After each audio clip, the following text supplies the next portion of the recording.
देख रहे हैं इंटर राजकुमार के साथ। तो चलिए बढ़ते हैं आज की कहानी की ओर। दोस्तों, मेरा नाम संदीप है और मैं एक मिडिल क्लास फैमिली से बिलोंग करता हूँ। ये घटना तब की है जब मैं एक छोटी सी ऑफिस में काम करता था। मैं ऑफिस में एक सफाई कर्मचारी था और कुछ गिने चुने पैसों की सहायता से अपने घर को चलाता था। लेकिन घर की आर्थिक स्थिति बिगड़ती जा रही थी और इसका अंजाम मुझे बहुत ही जल्द देखना पड़ा। लेकिन तभी मेरी नज़र उस ऑफिस के बगल में खड़ी एक पुरानी बाइक पर पड़ी। पता नहीं क्यों, लेकिन उस बाइक को देखते ऐसा लगा शायद ये मेरी मदद कर सकती है। लेकिन इन दिनों मेरे पापा की तबीयत खराब चल रही थी। तबीयत खराब होने की वजह से ही पापा अमूमन अस्पताल में ही रहते थे और उनके इलाज के लिए बस कुछ पैसों की आवश्यकता थी। जब मैंने उस पुरानी सी बाइक को खड़ा देखा तो मैं हर दिन उसे नोट करने लगा। मुझे पता चला कि उस बाइक को वहाँ से हटाने वाला कोई भी नहीं है और उसके ऊपर कोई भी ध्यान नहीं देता। फिर मेरे दिमाग में एक खुरापाती आइडिया आया। मैंने सोचा कि मैं इस बाइक को ही बेच देता हूँ ताकि कुछ चंद पैसे बटोर सकूँ और उसके बाद अपने पापा का इलाज करवा सकूँ। पहले तो मैंने उस बाइक के बारे में काफ़ी छानबीन की तो मुझे पता चला कि ये बाइक ऐसे ही वीरान पड़ी रहती है और कोई भी आदमी इस बाइक को हाथ लगाने की कोशिश नहीं करता। ये तो मुझे भी नहीं पता कि उस बाइक के अंदर ऐसा क्या था कि उसे कोई भी टच करने की कोशिश तक नहीं करता। लेकिन फिर मैंने सोचा कि अब समय आ गया है इस बाइक को बेचने का। मैं फिर एक रात जब काफ़ी अंधेरा हो रहा था तो मैं अपने ऑफिस के पास पहुंचा और उस बाइक को उठाकर भंगार वाले की तरफ चल पड़ा। आज मैं पूरे इरादे से आया था कि इस बाइक को बेचकर कुछ चंद पैसे बांट लूँगा और उसके बाद अपने घर वालों की आर्थिक स्थिति को थोड़ी बहुत सुधारने की कोशिश करूँगा, क्योंकि काफ़ी दिनों से घर में पैसों की किल्लत थी और ऊपर से मेरे पापा की तबीयत दिनों दिन बिगड़ती जा रही थी। ऐसे में एक छोटी सी सहायता भी हमारे लिए किसी मेहरबानी से कम नहीं थी। फिर काफ़ी देर तक इसी तरह की मशक्क़त चलती रही, लेकिन कोई भी उस बाइक को लेने के लिए तैयार ही नहीं था। फिर मैं एक नई नवेली दुकान पर पहुंचा जिसने उस बाइक के कुछ अच्छे पैसे लगाए तो मैंने उस बाइक को ही बेच दिया। मुझे घबराहट हो रही थी कि मैंने कुछ गलत तो नहीं किया है, क्योंकि यह एक पराई बाइक थी जिसका कोई ठिकाना भी नहीं था। फिर कुछ चंद पैसे लेकर मैं वापस अपने घर की तरफ चल पड़ा। थोड़ी खुशी थी तो थोड़ा दुख भी था और थोड़ी बेचैनी भी हो रही थी कि कहीं कुछ गलत तो नहीं कर रहा। फिर मैं अपने घर की तरफ चल पड़ा और फिर घर पहुंचने के बाद मुझे पता चला कि पापा की तबीयत बहुत ही ज़्यादा बिगड़ गई है। मुझे तुरंत ही अस्पताल पहुंचना होगा। मैंने वक्त बर्बाद नहीं किया और उसी समय पापा के पास चला गया। कुछ देर के बाद जब मैं अस्पताल में पहुंचा तो अस्पताल में मुझे कुछ पैसे दर्ज करवाने थे। मैंने वही किया और पैसे दर्ज करवाने के बाद अब वक्त हो चला था पापा से मिलने का। और जब मैं पापा से मिला तो पापा की तबीयत दिनों दिन बिगड़ती जा रही थी। आज वो कुछ ठीक लग रहे थे, लेकिन उस रात मैं अस्पताल में एक बेड पर लेट गया था, क्योंकि घर जाने जितना वक्त भी नहीं था मेरे पास और ऊपर से सर्दी भी लगातार बढ़ती जा रही थी, तो ऐसे में वहीं पर रुकना सही था। उसके बाद मैं उस अस्पताल की एक बेड पर लेट गया और पूरी रात वहीं पर लेटा रहा। अचानक रात के 1 बजे मेरी आँख खुल गई और मुझे ऐसा लग रहा था मानो अस्पताल के बाहर कोई बाइक अपनी हेडलाइट मेरी आंखों पर मार रही है। मैं थोड़ा गुस्से से तिलमिलाता उठा और जब मैं बाहर निकला तो मैंने देखा कि बाहर तो कोई भी नज़र ही नहीं आ रहा था। ना ही तो किसी की बाइक थी और ना ही कोई इंसान। मुझे लगा सब कुछ नॉर्मल ही होगा और ये सोचकर मैं वापस अस्पताल के अंदर आ गया। अस्पताल के अंदर कुछ लोग इधर से उधर टहल रहे थे, जो कि अस्पताल में लोगों की कोई कमी नहीं थी। मैं वापस से अपने पापा के पास पहुंचा तो मैंने देखा कि उनकी आंखें खुली हुई थी और उनको नींद नहीं आ रही थी। मैंने डॉक्टर को सूचित कर दिया। उन्होंने पापा को संभाल लिया। फिर कुछ देर के बाद मैं अपने पापा के कमरे से बाहर निकला तो किसी की बॉडी को डॉक्टर बहुत ही जल्दबाजी में लेकर आए और वो अभी भी कोई नया ताज़ा एक्सीडेंट लग रहा था। कुछ डॉक्टर लोग भागते भागते बाहर की तरफ निकल गए तो मैं भी उनके पीछे पीछे उस अस्पताल से बाहर की तरफ निकलने लगा। मुझे लगा कि शायद बाहर कुछ हुआ है और जब मैं बाहर गया तो मैंने देखा कि बाहर किसी का एक्सीडेंट हुआ था और सड़क पूरी खून से सनी हुई थी। यह देखकर तो मैं पूरा कांप उठा, क्योंकि आज से पहले मैंने इस तरीके का नज़ारा कभी नहीं देखा। फिर मैंने देखा कि वहाँ पर कोई है भी नहीं और मुझे भी वापस चलना ही चाहिए और यही सब सोचकर मैं हॉस्पिटल की तरफ जाने लगा, लेकिन फिर एक हॉर्न ने मेरे बढ़ते हुए कदम रोक दिए। मैं एक बार के लिए पीछे तो मुड़ा, लेकिन मैंने देखा कि वहाँ फिर से कुछ नहीं था। पता नहीं क्यों, लेकिन इतनी रात को अचानक ही डर लगने लगा और मैं जल्दी से अस्पताल में पहुंच गया और वापस से बेड पर लेट गया। मुझे नहीं पता कि उस वक्त क्या समय हो रहा था, लेकिन मैं अस्पताल की गलियों से बाहर निकलकर सड़क पर पहुंचा और मेडिकल स्टोर की तरफ जाने लगा। तभी एक बाइक बहुत ही ज़्यादा तेज स्पीड के साथ आई, जिसने मेरे पाँव को टक्कर मार दी और पैर पर टक्कर लगते ही मैं ज़ोर से सड़क पर गिर पड़ा।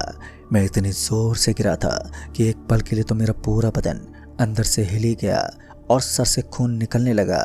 ऐसा लग रहा था मानो मैं अपनी आधी मौत की अवस्था में पहुंच गया हूं। मेरा एक पैर लगभग कट चुका था और फिर मैंने अपने सामने उसी बाइक को देखा जो सच में मुझे अचंभित कर रही थी।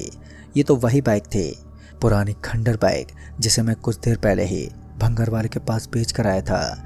लेकिन अब वो बाइक पहले से काफ़ी ज़्यादा अलग लग रही थी। ऐसा लग रहा था मानो उस बाइक को मॉडिफाई कराया गया हो। बगल में इंडिकेटर जल रहा था और उस बाइक का हॉर्न भी अब पूरी तरीके से बदल चुका था। सब कुछ अजीब सा था और फिर उस बाइक ने एक बार फिर मुझे जोर से टक्कर मारी और मैं अचानक से चीख उठा। मेरे चीखने की आवाज़ के साथ सब कुछ खामोश हो गया। सिर्फ एक डॉक्टर मेरे पास पहुंचा और बोला, अरे भाई साहब, आप ठीक तो हो ना? तभी मैंने अपनी मुंडी को हाँ में हिलाया और अभी अभी मैंने एक बहुत बुरा सपना देखा था जो ख़त्म हो चुका था। मुझे चैन की सांस मिली, लेकिन अब दूसरी तरफ एक भय बन गया था। आखिर उस बाइक के अंदर ऐसा क्या था जिसने मुझे डरावने सपने लेने पर भी मजबूर कर दिया। कुछ समझ ही नहीं आ रहा था कि मैं करूँ तो करूँ क्या। किसी तरह मैं बेड से उठा और अपना मुंह धोने लगा। वो पानी बहुत ही ज़्यादा ठंडा था और ठंडे पानी से मुंह धोने के बाद मैं वापस से अस्पताल में चल पड़ा। अस्पताल में पहुंचकर मैंने एक नज़र घड़ी की तरफ मारी तो मैंने देखा कि रात के तकरीबन 3:30 बज रहे थे। पापा की तबीयत पहले से एकदम ठीक लग रही थी, तो सही समय पर मैं घर पहुंच गया और घर पहुंचकर मैं नहाने के बाद वापस से ऑफिस की तरफ चल पड़ा, क्योंकि मुझे काम करना था।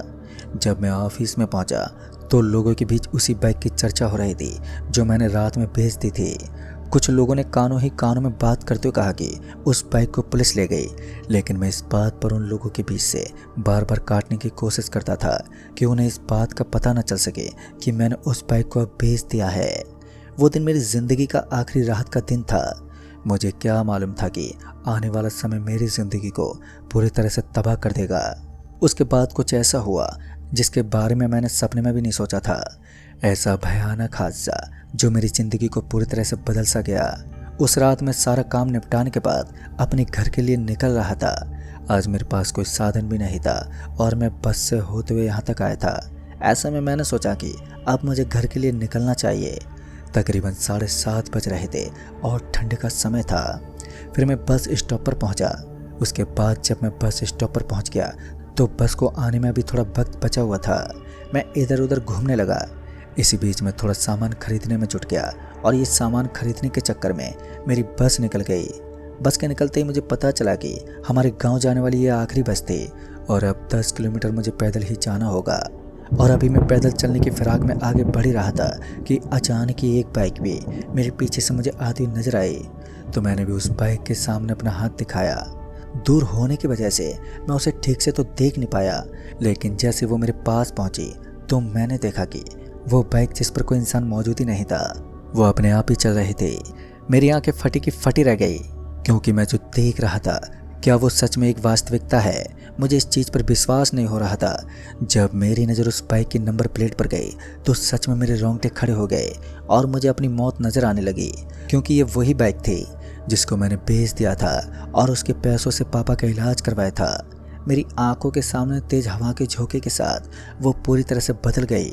उसका वो खंडर और टूटी फूटी लाइट के साथ वो बिल्कुल उसी तरह से नजर आ रही थी जिस कंडीशन के साथ मैंने उसे बेचा था। इसी बीच उस बाइक का स्टैंड अपने आप ही लग गया और फिर मुझे जूतों की आवाज़ आने लगी। ऐसा लग रहा था मानो सड़क पर कोई चल रहा है। इस तेज तर्रार आवाज़ के साथ मुझे लग रहा था कि आज मैं मरने वाला हूँ। लेकिन इसी बीच मैंने थोड़ी हिम्मत जुटाई और सड़क पर सरपट भागने लगा। अजीब बात तो ये थी कि वहाँ भागते समय वो बाइक बिल्कुल वहीं की वहीं खड़ी रही और मुझे ऐसा भी नहीं लगा कि कोई मेरा पीछा कर रहा है। लेकिन जब मैं एक दिशा की तरफ पलटा तो एक जोरदार टक्कर के साथ मैं बहुत ही जोर से सड़क पर गिर पड़ा और सड़क पर गिरने की वजह से मेरी आंख कुछ देर के लिए बंद हो गई। हालांकि मैं होश में था। उसके बाद जब मैंने अपनी आंखें खोली तो ठंड के इस मौसम में मुझे दूर दूर तक कोई भी दिख नहीं रहा था, लेकिन मेरे जिस्म पर बहुत ही ज़्यादा चोट लगी हुई थी और साथ ही मेरे जिस्म पर बहुत सारे जख्मों के निशान बन चुके थे। पता नहीं क्यों, लेकिन मैं इस समय अपनी जगह से हिल तक नहीं पा रहा था। इसी बीच में मुझे एक बार फिर उस बाइक की हेडलाइट नजर आई और उसने मुझे फिर से कुचल दिया। वो आखिरी बार था जब मैंने उस बाइक की लाइट को देखा था और उसके बाद मेरी आंखों के सामने से वो ओझल हो गई। फिर मैं बेहोश हो गया और जब मुझे होश आया तो मैंने देखा कि मेरे घर वाले मेरे सामने बैठे हुए थे और मेरे पापा की डेथ हो चुकी थी।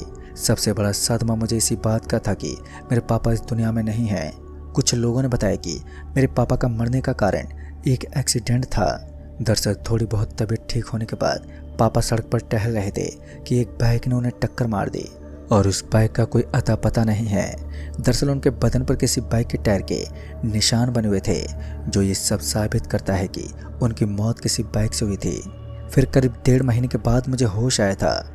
दोस्तों, उसके बाद मैंने सब चीज़ों के बारे में एक साधु बाबा से पूछा तो उन्होंने बताया कि वो एक श्रापित बाइक है और उसे बेचने वाला हर इंसान दुखों का सामना करता है। दोस्तों, जब मैं काफ़ी दिनों बाद ऑफिस के लिए निकला तो तकरीबन 4 महीने के बाद भी मैंने उस बाइक को वहीं पर खड़ा देखा। मेरे रोंगटे खड़े हो गए, जिस कारण मैंने उस ऑफिस के काम को अलविदा कह दिया। खैर, उस दिन के बाद आज तक मैं उस ऑफिस की तरफ नहीं गया। मुझे आज भी अपने पापा के जाने का बहुत ज़्यादा दुख होता है कि वो मेरी वजह से अब इस दुनिया में नहीं है। तो दोस्तों, इस कहानी में बस इतना ही। कहानी आपको पसंद आई हो तो वीडियो को लाइक शेयर ज़रूर कर दें और साथ ही हमें नीचे कमेंट बॉक्स में ज़रूर बताएं। तो मैं आपका दोस्त राजकुमार जल्द ही मिलूँगा ऐसी एक और नई कहानी के साथ। तब तक के लिए बाय एंड टेक केयर।